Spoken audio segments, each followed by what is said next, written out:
The culture that I built in Form 5 is very simple. We all have something to learn from each other. And if we walk into the room with that mindset, it's going to be a Mhm. great meeting because it's very easy to think, oh, I know everything. I'm the best person for this profession, whatever. But I am always the first person in the room to say, hey, I'm often the youngest person in the room, but I'm also the least experienced person in this room. Not a lot of people are willing to say that. Many people think innovation belongs to a select few with the right title, funding, or perfect idea. What if that's not true? Welcome to Innovate Where You Are. I'm Christy Venny. Each episode, I talk with people across industries, builders, educators, founders, and students who are creating change in real time. We explore the messy side of innovation, the risks, pivots, and lessons behind the work.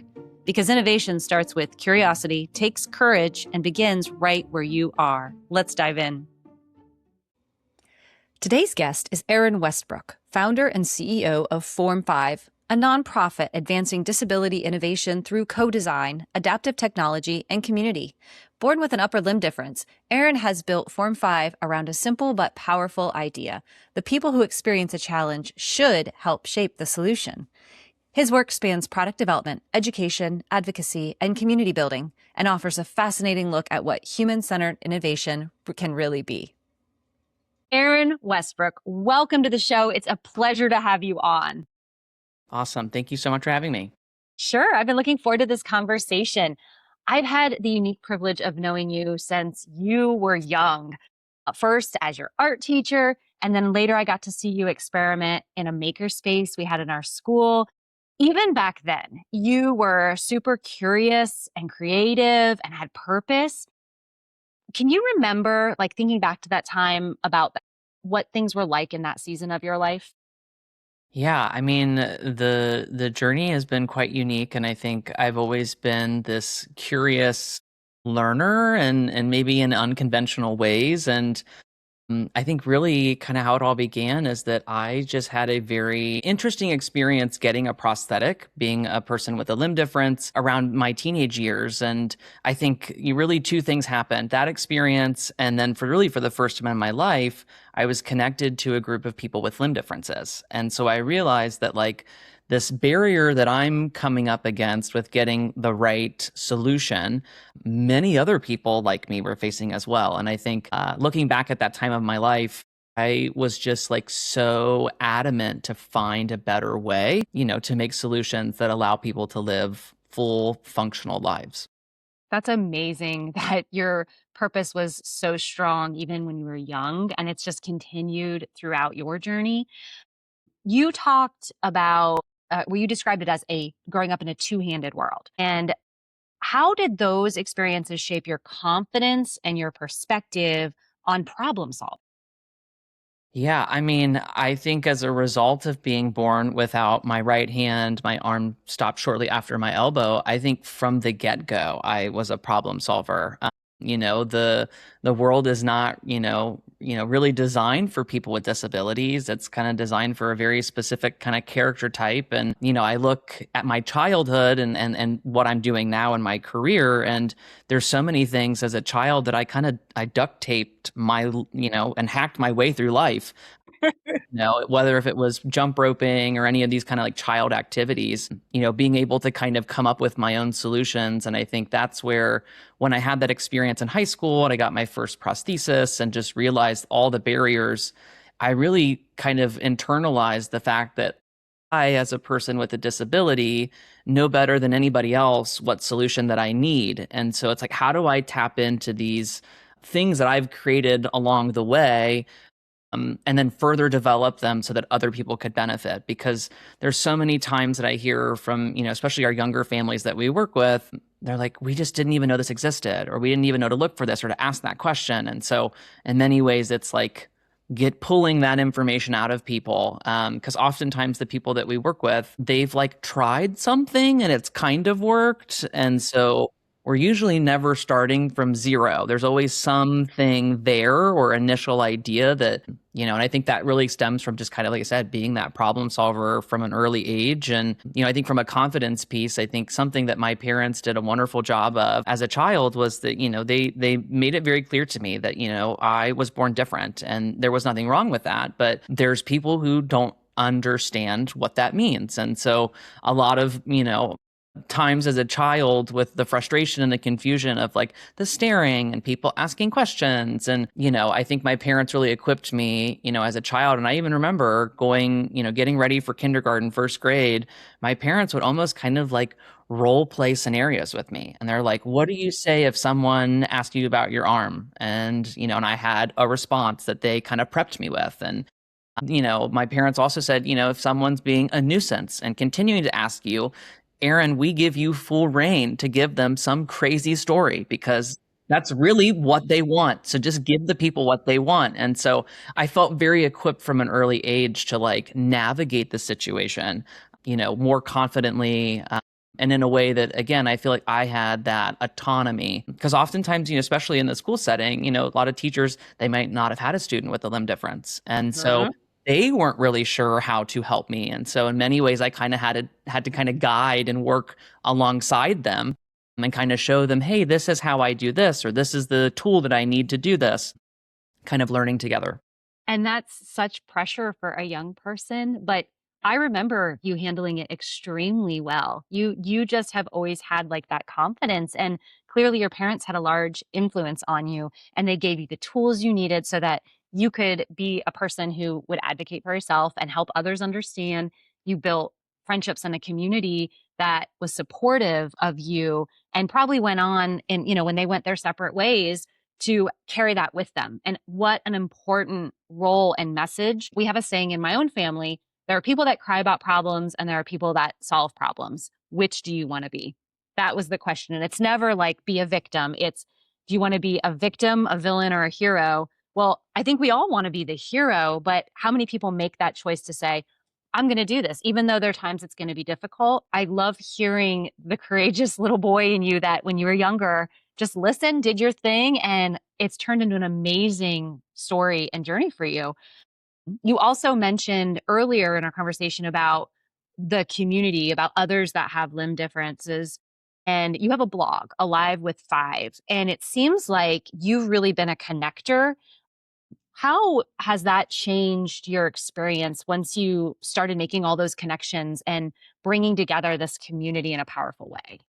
Yeah, I mean, I think, that whole maturation, getting connected to the local community and then the broader limb difference community happened at such a timely, circumstance in my life. I was 14, 15 years old. And I think at that time, your worldview opens up and you think, a much broader perspective of the way that the world works and your place in it. And I think, that community piece, that spark really allowed me to come to the realization that a lot of the things that I faced alone as a child, so many other people were facing. And I think the thing that I really took from that was I want to help this next generation. I think in all the work that we do at Form5, it's innovative, it's impactful, all the fun words. For me, it's that I get to be the person I needed growing up. And I think that is like what the anchor is for me. And I think really for Form5, especially in the rapid growth we've experienced the last few years. I mean, it's been remarkable to see how really we're going to celebrate our 10th anniversary next year. A lot of that work we've been doing is uplifting the limb difference community. And in turn, as we've really grown the last 2 to 3 years, the community is turning around and they're uplifting us. And I think that speaks to a real testament about the genuine, authentic connection that we're creating with individuals. And I often say that, we are, as an organization, in the business of listening to people. I think that's really where we start. Every family that we connect with, every child, every adult with a limb difference, we just start by listening. I think we really want to understand what shaped their worldview, what barriers they have, what are they trying to achieve? What do they dream of? Starting from that point, I think is super important. because then we can really develop kind of a holistic plan to empower them to do all of the things that they imagine they want to be able to do. Absolutely. I know that's something that's really it's a standout point of your story.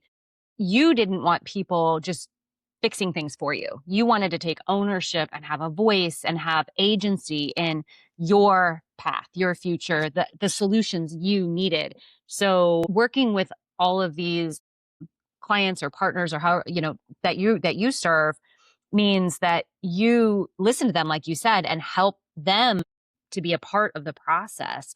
What does that look like? Do you have people from all over the state that you serve? Like, how does this work at Form 5?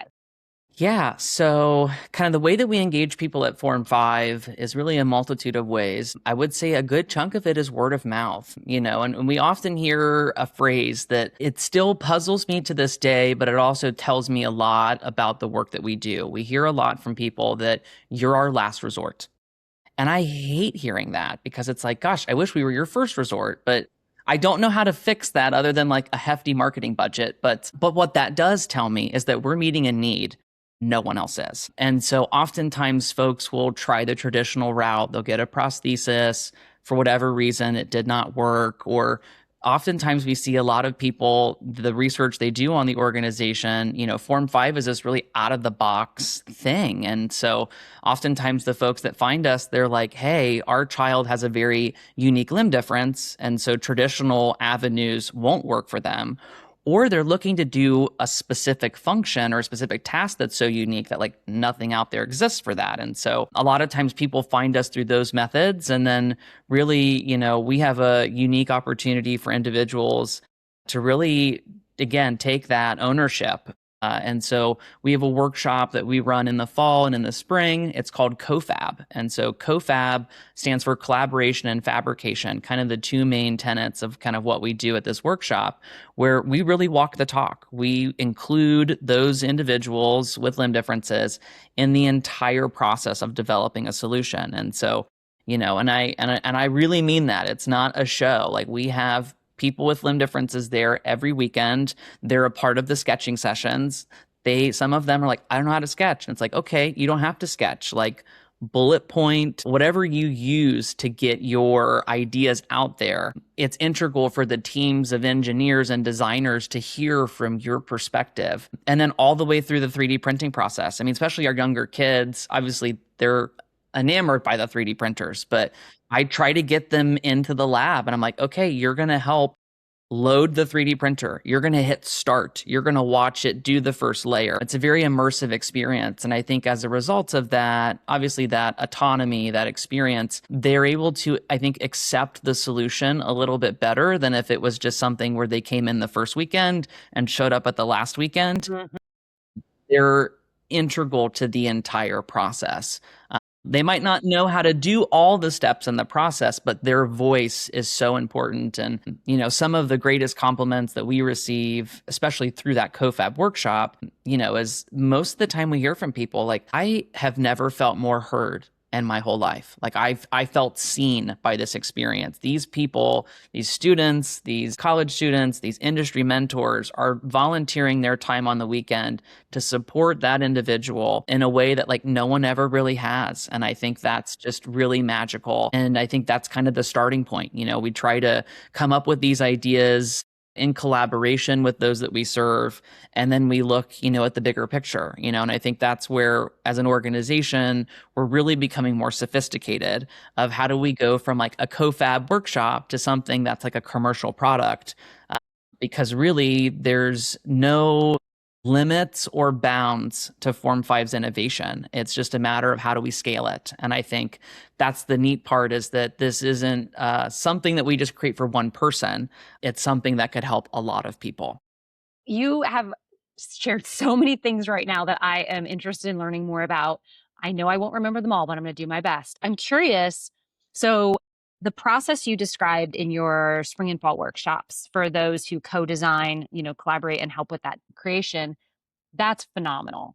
I know you do other kinds of immersive experiences as well. First question, how did you get to that offering? So for example, you've been creating these devices for a really, really long time, but to do them for other people, how did that begin? And then how did it iterate and develop into this set workshop series, I guess? Yes. Yes. So I created the first solution for someone else through my senior project in high school.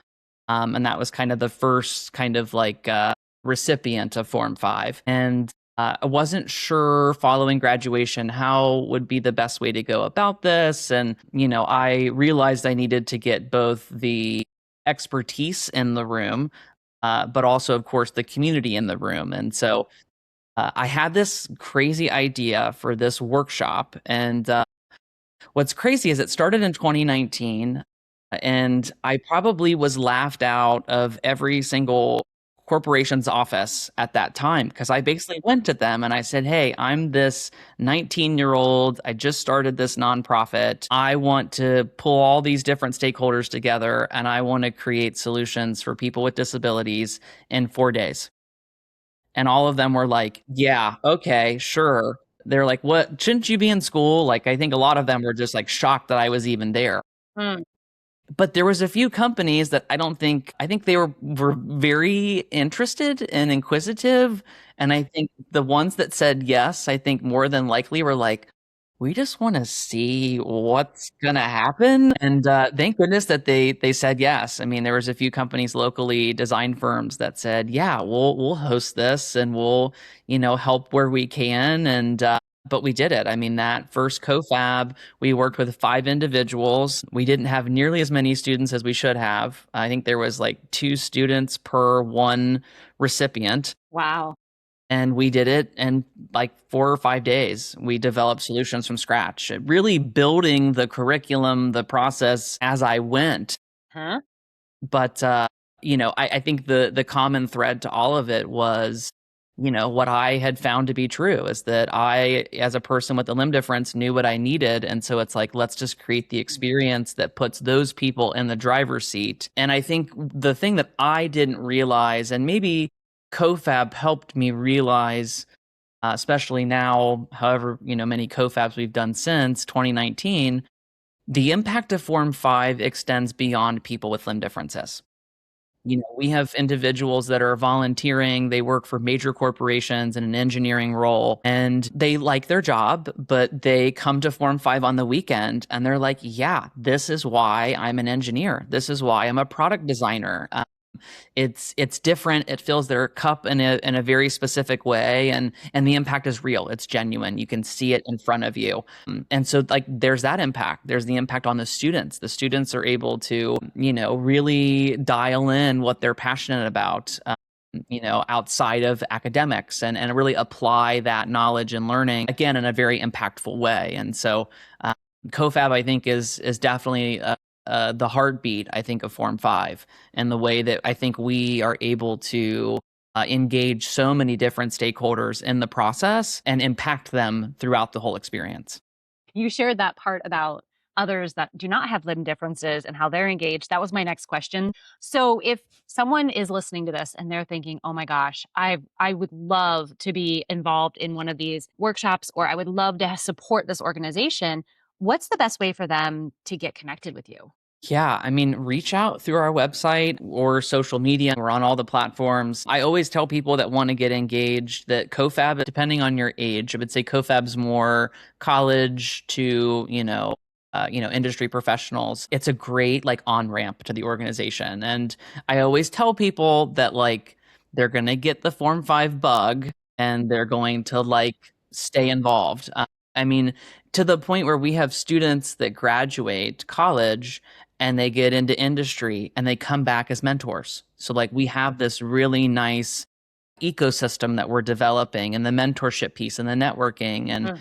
there's folks that will plan their vacations around CoFab because they don't want to miss this upcoming fall's workshop. And it's just really neat to see that. So I would, yeah, definitely encourage folks. And I will say this. I mean, a lot of times individuals will see this volunteer opportunity and they're like, well, I'm not in an engineering role.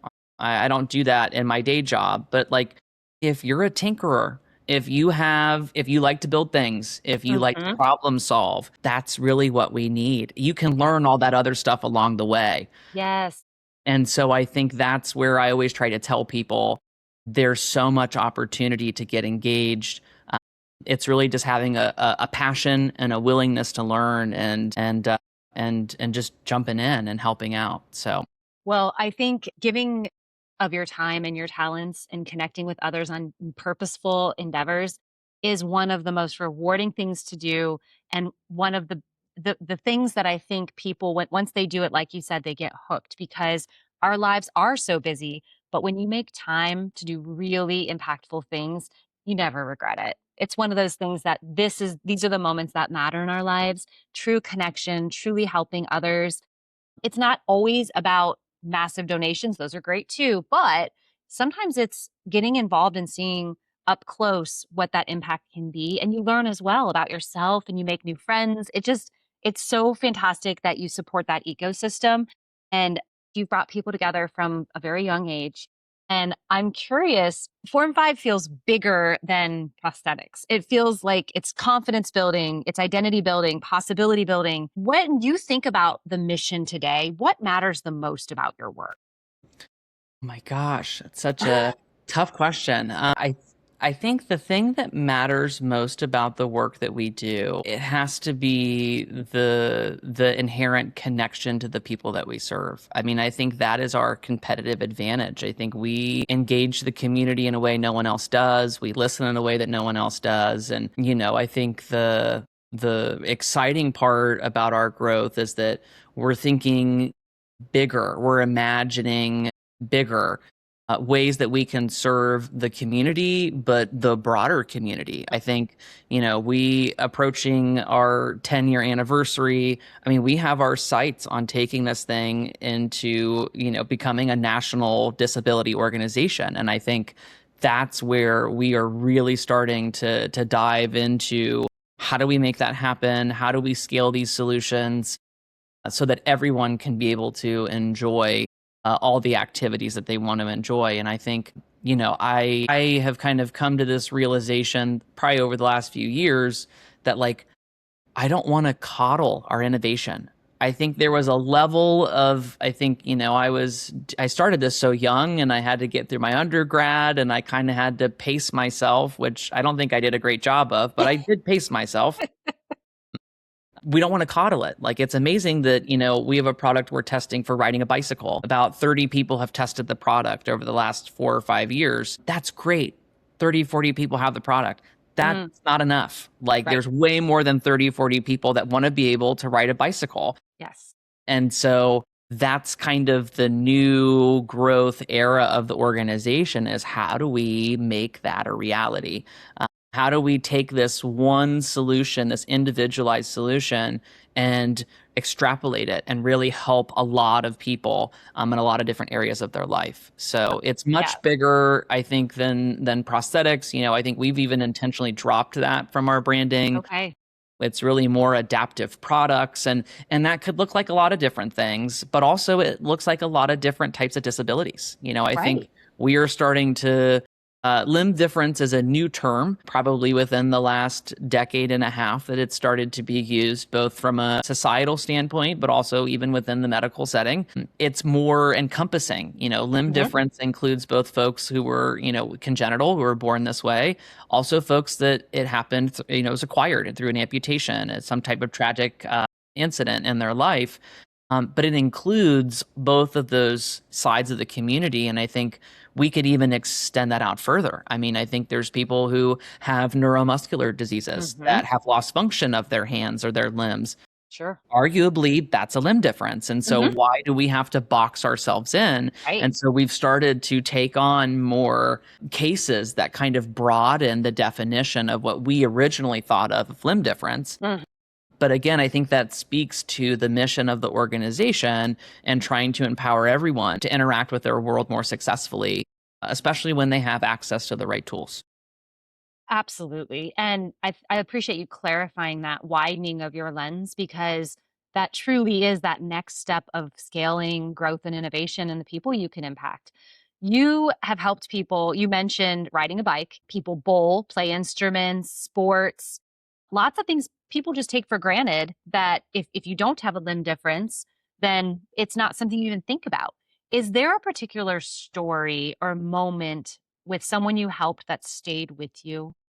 I always say I live vicariously through the people that we work with, some more than others. I think the one that really sticks out to me is the genesis of the bike arm adapter. I think it's our flagship product.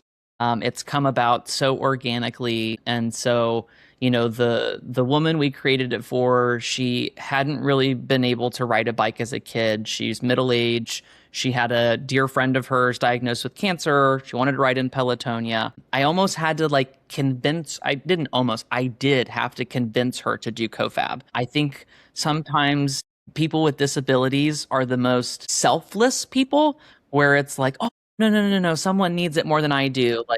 And I had to tell her, I was like, Jody, this is your dream. And Form 5 wants to make it happen. And I think in many ways that experience allowed me to think about, are there things I've shied away from or I haven't went after? And so, we worked with Jody at the very first CoFab, and then, there was a pandemic and such that happened. We got her on her bike training for Pelotonia. And I kid you not, the first time I saw her leave the parking lot to test the product, I was like, oh my gosh, I have lived vicariously through this whole experience. And now I want to ride my bike.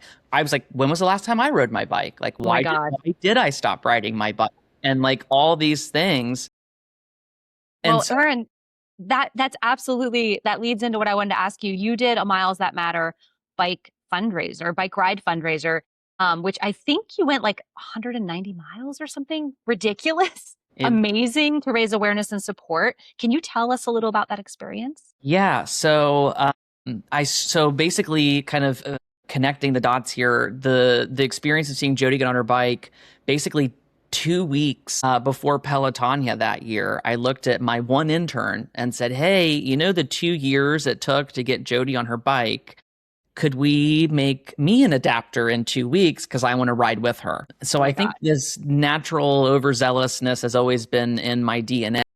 Um, and so I did Pelotonia with her that year and a few other years, but we're at this precipice of wrapping up development and testing with the intention of commercially launching the bike arm adapter. And I knew that we needed to really drum up some buzz about this. And so like I said, I'd done some other charity rides, but I just really last year was thinking about it more and more. And it's like, I want to ride for my own cause and I want to showcase not just the innovation of Form 5, but also what people with limb differences can do when they have access to the right tools. And so I think I said it out loud last April. I think I texted my family group chat and I was like, hey, I'm going to ride 200 plus miles on my bike. And I think all of them were like, what? And then I just kept telling more and more people, which I think locked me into having to do it. And so, yeah, I ended up biking from Indianapolis to Columbus. It's about a 200 plus mile ride. It was absolutely crazy. I had never rode that far before. I should have trained way more last year than I did. But again, I think just like everything else in my life, I was just like, I have this vision, I have this goal, and I need these tools and resources. And if they don't exist, I'm going to make them. I'm going to find people to help me along the way. And it was a very transformative experience, not to sound cheesy, but I mean, that whole Miles That Matter, that 200-mile ride, it changed me and it changed Form 5. And I think a lot of it had to do with this whole notion of making our innovation accessible. That was kind of our big line. And as I was riding through the cornfields of Indiana, I kept thinking, what in the heck does that even mean? What does making Form 5's innovation accessible mean? And so on all the time I had to think about it, I just realized there's solutions that we want to get out to more people. We don't want to coddle our innovation. We want to think bigger. We want to dream bigger. We want to grow this thing into a national organization. And it starts by getting these products out there to more people so that they can live full functional lives. And so That's definitely been a big push. Obviously, it was a successful fundraising campaign. We ended up raising over $75,000. We've never raised that amount of money that quickly before, but I think it speaks to just the excitement and the momentum around the organization at such a critical time. We're a very unique organization. We're a nonprofit that's researching and developing these solutions, but we're thinking about the long-term sustainability of the organization, both from an impact standpoint, but also from a financial standpoint. I Mm. think there's a lot of opportunity to take these products to market in a way that generates a sustainable revenue stream that allows us to further invest those dollars in innovation and get the next thing out and help more people and continue to do these workshops and bring these people together. We're going about it in a very unique, innovative way. And, it's been just amazing to see the community kind of rally around the vision that I've laid out for Form 5. Aaron, I think you're so brave and I admire you so much. I've seen such growth in you. It's been continuously you improving your strategy, refining, trying something new, courageously biking, across states. It's so brave. And I remember seeing that you were a Forbes 30 under 30 honoree. And as the CEO leading this organization, Form 5, how has your definition of leadership changed and evolved over time? It's evolved a lot. I mean, I think what was unique starting this so young, I think there was a lot of barriers that I came up against shortly after graduating high school, starting the nonprofit, where I think a lot of people thought this was just like, oh, it's just his like school project. And I really had to like demonstrate the vision and the leadership and the strategy behind it. And, I think for me, how it's really evolved is the way that we connect with people. I mean, I think leadership really is a matter of relationship building and stewarding those relationships. And I think that's where it's evolved the most. I think, I'm not the type of person that's, reaching out to people and not having intention or thoughtfulness, very much about having those connections with people and also I think it's the mutual piece of it. Obviously there's so many people that have supported me and believed in me, and I try to give that back out as much as I can. My phrase is always I want to somehow give more than I receive. And I think that's where, the leadership piece is important, because if you demonstrate that, then everyone around your team catches on to that. And I think the other piece from a leadership standpoint, I had to build a board. I had to find all these, very highly talented executives and people with different skill sets and backgrounds. I think the diversity piece is huge. I in many ways look at Form 5 and the work that we're doing, and we're kind of reshaping how products are developed for people with disabilities. And in order to kind of reshape or reinvent something, you need to have different skill sets and backgrounds around the table. And so I think that's kind of naturally, organically come about. But I don't think that mentality is something that just you stumble into. You have Mm-mm. to cultivate that. That's a culture Mhm, thing. And so mhm, probably around the time that we really built out the board from a leadership perspective, I realized how important culture was. mhm. And something that I think somewhat unintentionally, just from starting Form 5 so young, the culture that I built in Form 5 is very simple. We all have something to learn from each other. And if we walk into the room with that mindset, it's going to be a great meeting, because it's very easy to think, oh, I know everything. I'm the best person for this profession, whatever. But I am always the first person in the room to say, hey, often the youngest person in the room, but I'm also the least experienced person in this room. Not a lot of people are willing to say that. Mhm. And I think by doing that and demonstrating that as a leader, it's made that culture where everyone comes into the room and it both acknowledges, hey, this is my skill set. This is where I can help. But this is also what I want to learn or what I'm willing to learn. And being open to learn from the people around you has been huge. Yes. Oh my gosh. It's amazing how, as such a young leader, how self aware you are.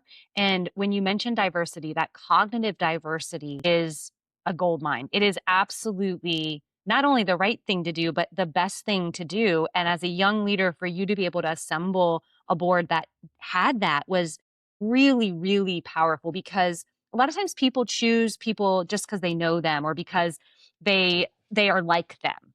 But Mm. really, people who are different from us, who come from different backgrounds, have different experiences, have different areas of specialty, when you can get them in the room and be curious together, it is so magical. That formula is really, really, when done well, can be Yes. so impactful.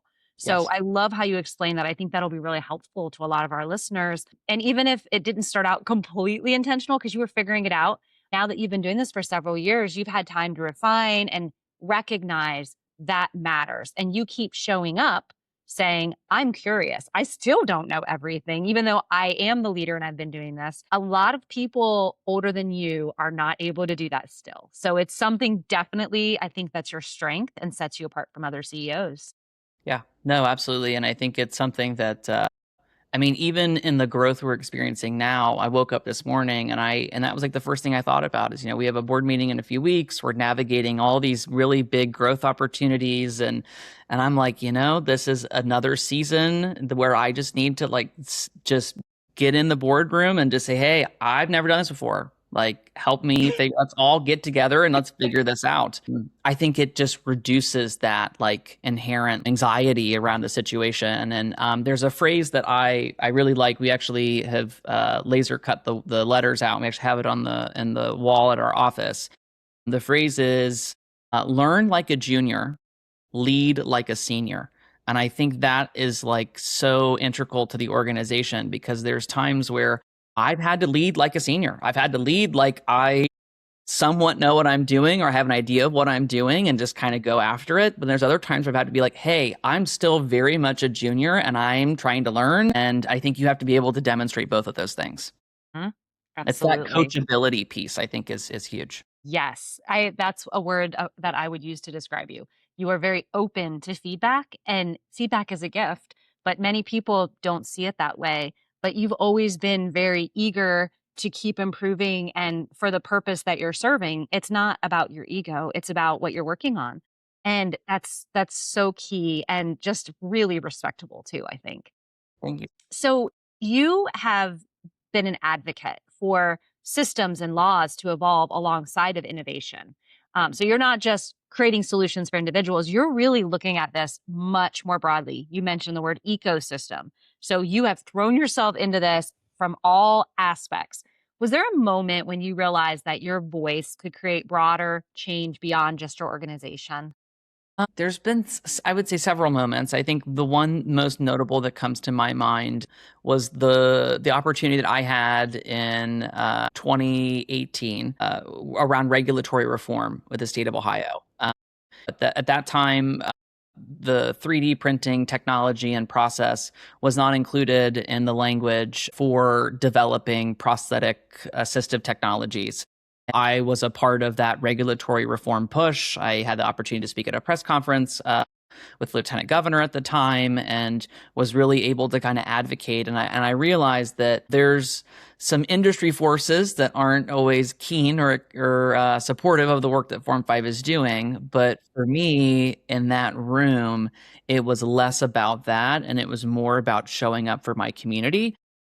And it was challenging because there was a lot of egos in the room, I guess to put it Mm. that way. A lot of just different perspectives and different things of that nature. But I always tried to align every work group session, every conversation through that whole regulatory process of we're all coming together to help people with limb differences. So, like, we might be going about it different ways. We might not agree on everything, but if we are all here for this same common reason, then we're going to find where this is going to land. And I think for me, that realized that the voice that I have, the platform that I have, is both impactful, but also influential in the way that we can continue to make the world more accessible for everyone.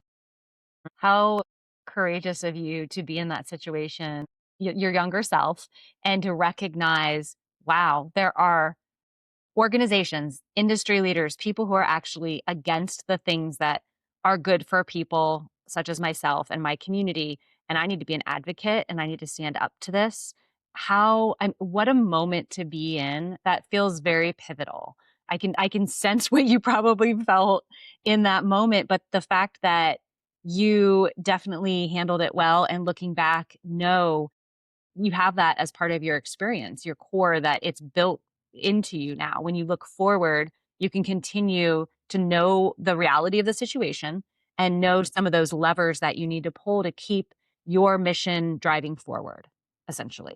Absolutely. And I think a lot of that all centers back to community.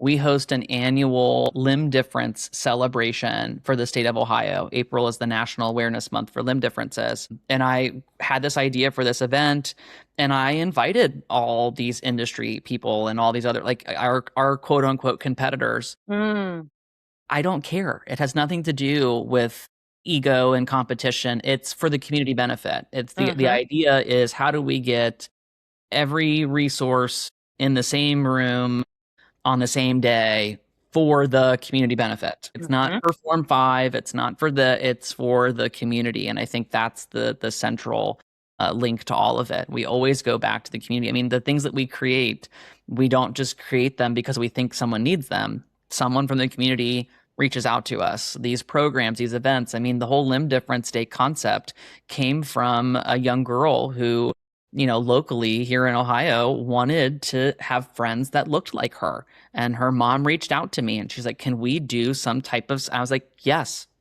It's a real need coming from the community. And I think that's where Form 5 kind of serves as that conduit between the community and the innovation and the connection and all of those types of things. mm. Well, you really walk the walk. You said you modeling is important to you, and being visible and being action focused. It defines you, and I think others are inspired because they see that, and it makes them want to also take action, which is so powerful. I'm curious if you could look back to your younger self and give advice now that you have gotten where you are. You've been dedicated, determined, you've had to pivot, you've gotten through COVID, you've done all the things. What would you say to your younger self? Such a good question. I guess what I would tell my younger self is, it's probably the power of perseverance. There's so many times, whether it's because I have one hand or because I was young or because of the COVID or because of funding short or this, whatever the barrier is, it's that perseverance, that power, that perseverance has pushed me through every single barrier.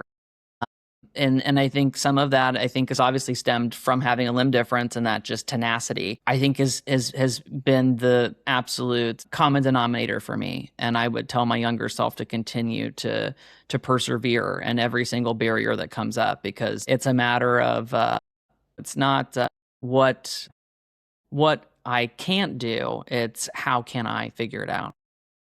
And I think when it all started, the school got a fabrication makerspace, and there was only one person, one teacher who knew how to use the space, had the key. And so I just Mhm. went to that teacher and I said, "Hey, you don't know me. I'm not in any of your classes, but like, this is my idea." And and all the barriers and all the things I faced and I mean, I've just continued to persevere and figure it out and pivot. And I think that's probably what I would tell my younger self, is that the key to success is that perseverance and pushing through whatever barrier comes your way. That's amazing. I think that'll be helpful to a lot of people. Some people have challenges that aren't as visible, and taking inspiration from someone who said, no, like, I'm not going to be stopped. I have purpose, and this is what I'm after. I think that's very, very powerful and inspirational, really. We have time for a couple rapid fire questions. So, will you humor me and do some quick, Let's do short it. answer questions? Okay. What's something people with no limb difference may never realize about adaptability? Oh my gosh. I guess I'll answer it this way. There's a lot of times people will see someone with a limb difference and they'll go, "Oh my gosh, they can do everything. There's nothing that limits them." That's not always true. Like, there are things that are limiting, and oftentimes those type of people, like, we just avoid it. Like, you know what I mean? It's something that we just don't always actively pursue. But I also think that another maybe misconception is that people with limb differences need to always wear some type of solution. I think we as an organization have kind of blown up that whole, you have to wear this thing, it has to look like an arm. Hmm. No, it's a product that performs a specific task. So like, Mhm. and it doesn't, and you sometimes you don't have to wear it. It doesn't have to be connected to your body. Mhm. I think that's a big thing that I think have shifted within our own community and then externally.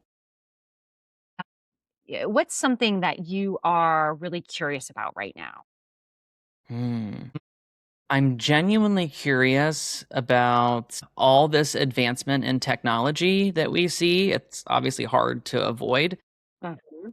and how the community voice helps shape the implementation of those things. I'm very fascinated, and I think, not to get too deep into a rabbit hole, but I think this whole data center AI boom, like, it's been fascinating to see the level of people, that are being outwardly spoken about their perspective on that in a way that I don't think we've seen societally for a while. Like, I think people are very vocal about, what's coming in their community and why, and and I think that type of activation could be applied to a lot of different areas of technology advancement. And so that's something I think currently that I'm curious about. And yeah, obviously, how do you activate that in other spaces? But also, like, how will that shape the implementation of this technology? Yes. And you're focus on community and whatever it takes to bring people together. Sometimes it's crisis, but once you're together and you realize, wow, this feels really good. We're working together to solve a problem that matters to us, to many of us, and we can do this for lots of things. It's invigorating and it's hopefully going to incentivize more of that kind of collaboration that can truly change our society for Yes. sure. Okay, last question. You've shared a couple stories that were really powerful. Can you think of maybe one more example of someone that Form 5 has helped that captures why this work matters so much to you? Yeah.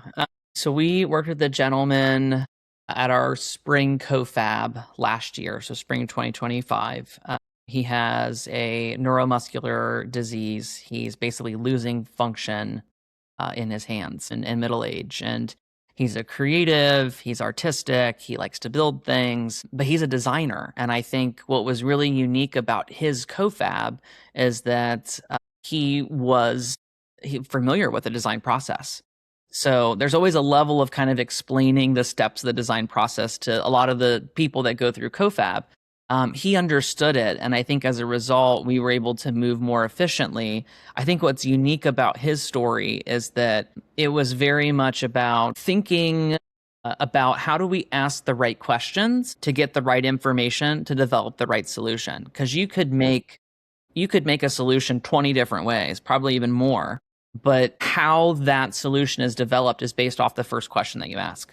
And I think that was very fascinating because sometimes you're adapting the activity to the person, and other times you're adapting the person to the activity. And so I think it was very fascinating working with him. And I think a lot of those conversations around the process and how things are developed stem from him having that design experience. And I think as a result, what we were able to create for him was a lot stronger. I mean, as an example, we have this grip aid product that we've developed for him, that within the last year we've developed and we now have pre-orders running for. Like, we've never moved that quickly as an organization. So I think it really, for me, goes back to like that first question, that first interaction. You're listening, the information gathering is so important because that shapes the whole thing. Hmm.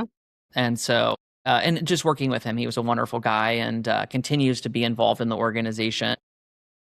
Aaron, that was a perfect story to end on. And I'll be sure to link in the show notes your site and how people could get in touch with you if they want to get engaged in some way. It sounds like there's wonderful opportunities for many people to get involved and follow this exciting journey as you're growing what Form 5 has to offer. This conversation has been such a treat. Thank you so much for your time today. Yes, thank you so much. I've really enjoyed the conversation and getting to share a little bit more about my story and leadership, and really the objectives we're chasing after. It's going to be a really fun next decade of Form 5 that we're preparing for. I have no doubt that you're correct. I'm excited to watch the journey unfold. Thanks, Awesome. Aaron. Thanks for listening to Innovate Where You Are.